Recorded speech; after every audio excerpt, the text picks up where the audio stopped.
Ne vous laissez pas berner par ce chapeau minable. Sous ce chapeau se cache une grande entreprise perspicace. Ce petit garçon noir nommé Bernard est un cireur de chaussures, mais fait attention, il choisit intentionnellement d'installer son stand devant la banque afin que ses clients soient tous des blancs riches. Il se fiche du peu d'argent gagné en cirant des chaussures, il travaille lentement pour qu'il puisse entendre les secrets financiers dont les blancs parlent pendant qu'ils attendent. Dès qu'il quitte, le petit garçon l'écrira dans un cahier. Tout ce qu'il veut vraiment, c'est la valeur des connaissances financières qu'il a entendues d'eux. Dès son plus jeune âge, il savait que son rêve de toute une vie est de devenir banquier.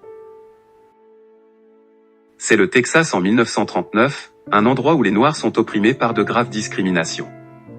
Son père lui dit tristement que son rêve est impossible, mais les yeux de Bernard ont fait preuve de détermination contre tout. 15 ans plus tard, le grand garçon déménage à Los Angeles avec sa femme Eunice et les enfants. La discrimination raciale ici n'est pas aussi sérieuse comme chez lui alors, il décide de démarrer son entreprise ici. La famille de 3 doit vivre dans une buanderie délabrée d'un de ses proches. Néanmoins, Bernard promet à sa femme qu'ils vont bientôt déménager. Il commence comme agent immobilier et recherche partout des maisons à vendre dans la ville. Par une observation attentive, il constate que la communauté noire de Los Angeles est surpeuplée, alors que la communauté blanche a encore beaucoup de maisons vides. Les Noirs ont des besoins de location et difficultés financières, mais il n'y a pas de marché. C'est une excellente occasion d'affaires pour la spéculation immobilière et la location. Il voit un appartement appartenant à un blanc avec de mauvaises herbes sur la porte d'entrée, évidemment pas dans une très bonne condition. Néanmoins, lui seul voit l'avantage de l'emplacement de la maison qui est adjacente à la zone noire, il va chez le propriétaire et dit « Vous n'avez loué que la moitié de l'appartement donc pourquoi ne me le vendez-vous pas ? Je vous donnerai 30 000 $ maintenant, et je vous donnerai 5 000 autres dollars quand je mettrai toutes les chambres en location. » Bien que le propriétaire admire son idée, il ne veut pas faire des affaires risquées. Bernard exprime sa compréhension. Avant de partir, il jette soudain un coup d'œil au calendrier du propriétaire qui montre qu'il a été donné par un directeur de banque locale. Alors une idée lui vient à l'esprit. Il dit au revoir au propriétaire et va directement à la banque où il trouve le gestionnaire qui a envoyé le calendrier. La secrétaire du directeur qui discrimine les Noirs, refuse de le présenter au directeur. Il attend quelques heures à la porte de la banque, et quand le gérant sort, il l'arrête immédiatement.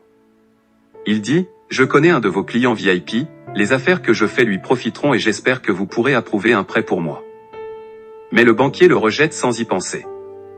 Cette nuit-là, il reçoit un appel du propriétaire.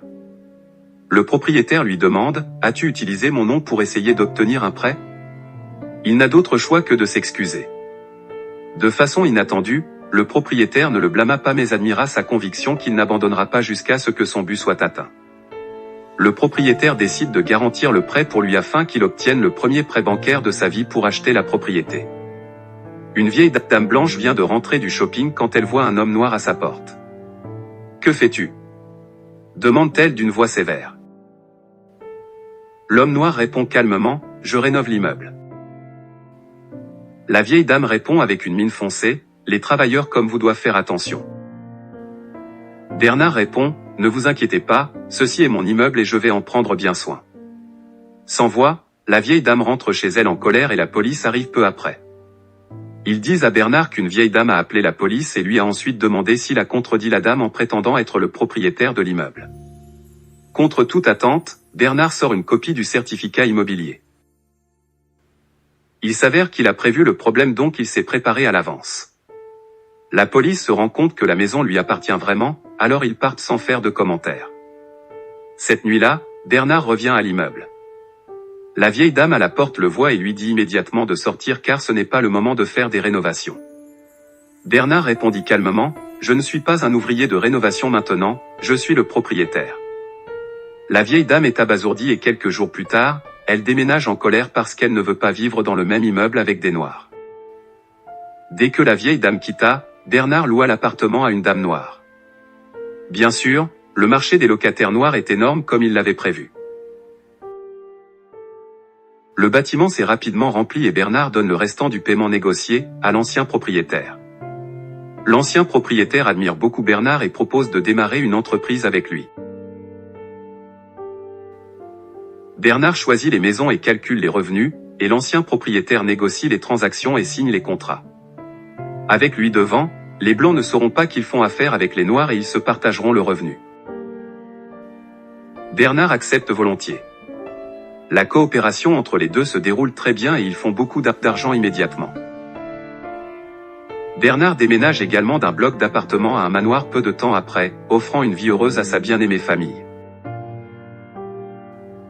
Voici sa sagesse: quand quelqu'un le discrimine, il ne donnera pas de coup en réponse, parce qu'alors il tombera dans les règles du jeu des autres. Il veut jouer ses propres règles, l'économie rationnelle et le profit maximum sont ses buts ultimes. Cependant, la vie ne va pas toujours à merveille et les défis peuvent survenir à tout moment. L'ancien propriétaire qui travaille avec Bernard est vieux et fragile et meurt subitement quelques années plus tard. Sa participation dans l'entreprise est héritée par sa femme. Cette femme discrimine sévèrement les Noirs et ne veut pas coopérer avec Bernard. Elle propose avec mépris d'acheter à Bernard ses actions à un prix très bas et s'il n'est pas d'accord, elle le poursuivra. À cette époque, lorsque les Blancs et les Noirs ont des litiges, qui pensez-vous que le juge favorise? Bernard ne veut pas être traité ainsi injustement, alors il décide d'aller au tribunal. Mais il devait trouver quelqu'un pour témoigner afin de prouver sa relation de coopération avec l'ancien propriétaire. Il pense au banquier, mais ce dernier a déjà coopéré avec la veuve et évite à nouveau Bernard. Extrêmement déçu, Bernard se tient debout à la banque et regarde autour de lui. Le bâtiment de la banque, aussi propre et bien aménagé, montre des attitudes systématiquement discriminatoires partout, juste à cause de la couleur de sa peau. Il est souvent méprisé lorsqu'il entre dans la banque. En pensant à cela, un plan audacieux vient progressivement à l'esprit de Bernard. Il y a 4 banques dans un bâtiment et chacun d'eux a fermé ses portes à cet homme noir. À ce moment, l'esprit de Bernard généra une idée de génie. Je vais acheter ce bâtiment et je verrai qui d'entre vous osera me discriminer encore. Alors Bernard trouve Joe, un autre noir promoteur immobilier à Los Angeles, et lui fait part de ses projets. Au début, Joe pense qu'il est hors de son esprit parce que le prix du terrain de ce bâtiment est extrêmement élevé et une personne noire n'a jamais acheté un terrain au centre-ville. Mais après en avoir discuté pendant un moment, Joe découvre que Bernard n'est pas un homme délirant mais plutôt quelqu'un de pensif et rationnel. Pourquoi veut-il acheter ce bâtiment? Parce que tant qu'il est propriétaire de l'immeuble, la banque à l'intérieur lui servira. Il n'oserait pas refuser de lui accorder un prêt. Ils divulgueront également la tendance du marché de l'immobilier pour que ses affaires immobilières soient plus fluides. Joe est choqué par son idée, mais après y avoir réfléchi, il croit que ça marchera. Bien qu'il soit extrêmement riche, il est également soumis aux Blancs partout. S'il peut s'imposer aux banquiers blancs sur une terre de Blancs, il gagnera plus d'argent. Cependant, ils ne peuvent toujours pas négocier de transactions avec des Blancs directement, donc ils ont besoin d'une personne blanche comme agent. À cet égard, Bernard a déjà une idée en tête, Matt qui l'aidait avec les rénovations.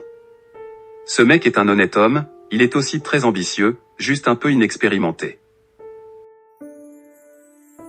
Alors, Bernard et Joe ont décidé d'entraîner Matt, lui apprendre le golf de manière exhaustive, les manières de grande classe, la pensée mathématique et l'immobilier. Matt est à la hauteur des attentes et devient rapidement compétent au golf. Tout en jouant au golf, il peut calculer les évaluations immobilières, comme un jeune et entrepreneur prometteur. Dans un club de golf, Matt rencontre le propriétaire du bâtiment de la banque. Bien sûr, cette rencontre est aussi arrangée par Joe. La conversation se passe bien. Matt obtient la chance d'acheter le bâtiment, et le reste sera négocié. Mais Matt ne sait pas comment faire. Ne vous inquiétez pas, avant la négociation, Bernard aide Matt avec les préparatifs. Il compte d'abord le nombre de lumières allumées dans le bâtiment après la tombée de la nuit, calcule le taux de vacances de l'immeuble et obtient alors la valeur estimative de l'immeuble. Par le revenu annuel de l'immeuble et les frais de fonctionnement, Bernard prépare tous les chiffres qui pourraient être impliqués et demande à Matt de mémoriser ces chiffres avant la rencontre avec le propriétaire. En conséquence, peu importe comment le grand patron se vante de sa propriété, Matt a toujours une longueur d'avance et donne l'exact numéro, ce qui choque le grand patron. Le comptable à côté de lui est aussi abasourdi, ils pensent tous qu'ils ont rencontré un génie des mathématiques et ne peuvent pas le tromper du tout. À la fin, Bernard obtient le bâtiment dont le prix initial était de plus de 2,4 millions de dollars, pour seulement 1,56 million de dollars. Dès lors, chaque fois que Bernard entre ou sort du bâtiment, le président de chaque banque vient lui serrer la main. Le petit manager qui rendait les choses difficiles pour lui dans le passé est choqué. Avec le soutien du secteur bancaire, les carrières immobilières de Bernard et Joe se développa rapidement. Ils ont mis fin au zonage strict de Los Angeles et à la ségrégation entre noirs et blancs. Beaucoup de jeunes noirs prometteurs déménagent dans les quartiers blancs. Peu de temps après, ils sont même reçus par le vice-président. Quelques années plus tard, en 1963, Bernard ramène sa famille au Texas pour rendre visite à son père, Bertrand. Après leur dîner, Bertrand dit à Bernard qu'il est fier de ses réalisations. Le lendemain, Bernard se promène en ville avec son fils. Avant qu'il ne s'en rende compte, il se tenait devant la banque où Bernard travaillait comme cireur de chaussures. À cette époque, le Texas était l'endroit le plus raciste en Amérique. Il rencontre un jeune garçon qui cire des chaussures justes comme Bernard quand il était petit. À la surprise de Bernard, le garçon ne travaillait que sur les chaussures des Blancs. Ce petit incident toucha Bernard et éveilla son sens de la responsabilité vers son prochain. Il décide secrètement qu'il doit changer le statu quo et aider les communautés noires dans sa ville natale à avoir de meilleurs logements. Le lendemain, Bernard rend visite à Joe et lui dit qu'il devrait acheter la Banque Continentale au Texas. Joe pense que Bernard est fou pour y penser, parce que le racisme au Texas est très poussé. Mais Bernard parvient à se montrer convaincant en évoquant les raisons pour lesquelles l'achat doit être effectué. Finalement, Joe accepte d'aider Bernard. Il recrute à nouveau Matt et l'utilise pour redevenir leur leader. Il rencontre le propriétaire de la banque Robert Florence Senior et Junior pour discuter les chiffres de l'affaire. Malgré les soupçons de Florence Junior, Florence Senior vend la banque à Matt et ses partenaires. Avec l'acquisition de la Banque Continentale, Bernard se met au travail et commence à aider les Afro-Américains en ville à obtenir l'approbation pour les prêts. Le but de Bernard était clairement d'aider ses semblables à avoir une chance équitable d'accès au logement et aussi, à avoir des opportunités pour gagner de l'argent. Les choses vont bien pendant un certain temps jusqu'à ce que Florence Junior ne commence à enquêter sur les prêts que leur banque a approuvés. Un jour, Florence suit Matt et rencontre Bernard et Joe. Il les confronte au sujet des prêts qu'ils ont approuvés et les menace avec une lettre du département du Trésor américain. Il dit que le département inspectera les opérations de la banque en un mois.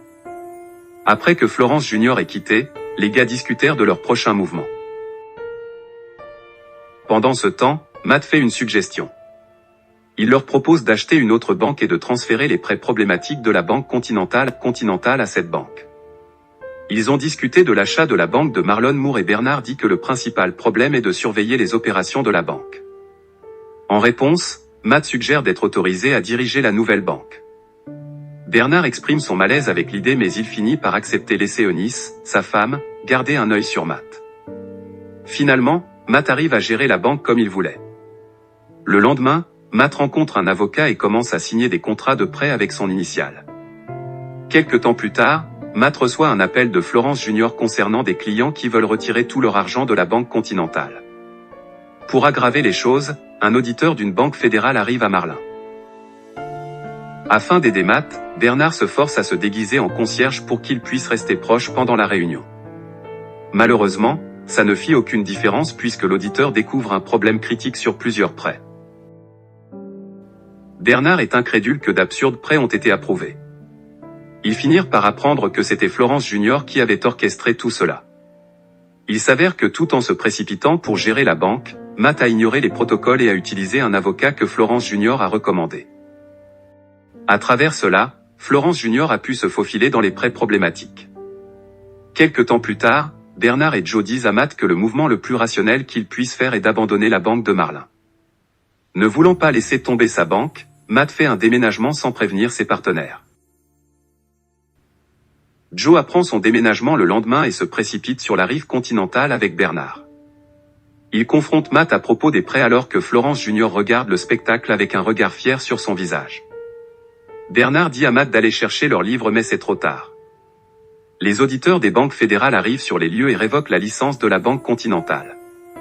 En quittant le bâtiment, le FBI arrête Bernard et Joe. Bernard essaie de tenir bon mais c'est un combat inutile. Quelque temps plus tard, Bernard et Joe se retrouvent avec leur avocat. Ils apprennent que leur affaire a traîné ainsi que certaines politiques raciales dans le pays. Pendant ce temps, Matt parle avec le sénateur MC Cleland pour témoigner contre ses partenaires en échange de sa liberté. Matt contemple son prochain mouvement cette nuit et passe un coup de fil. Matt suit les suggestions de MC Cleland et témoigne contre ses partenaires en audience du Sénat le lendemain. Plus tard ce jour, Bernard rencontre aussi MC Cleland et écoute sa proposition. Il lui donne le choix de prendre un accord d'immunité et de confirmer les témoignages de Matt où Bernard finirait en prison. Finalement, Bernard décide de dire les mots qui ont été gardés dans son cœur pendant des années. Il parle de discrimination raciale dans le pays. Peu de temps après, la fortune de Joe et Bernard ont été gelées. Les deux ont également été condamnés à la prison fédérale.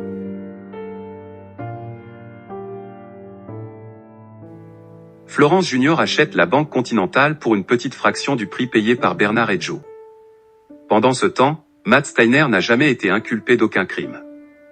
Plusieurs années plus tard, Bernard et Joe sont sortis de prison. Eunice trouve étrange que les deux hommes semblent heureux même après avoir perdu toute leur fortune. Il s'avère que ce n'est pas du tout le cas. Joe révèle qu'ils ont des propriétés côte à côte aux Bahamas. Eunice a du mal à y croire et demande à Bernard comment c'est arrivé. Il s'avère que l'homme que Matt a appelé la veille de son témoignage était Bernard. Il a parlé à Bernard de son accord avec le sénateur et lui a présenté ses excuses. En retour, Bernard a demandé une faveur à Matt avant que le gouvernement ne puisse saisir leur actif. Le film se termine après que nous ayons appris que les propriétés résidentielles de Bernard et Joe ont contribué à la lutte contre la ségrégation du logement à Los Angeles et ils ont encore deux manoirs l'un à côté de l'autre dans les Bahamas.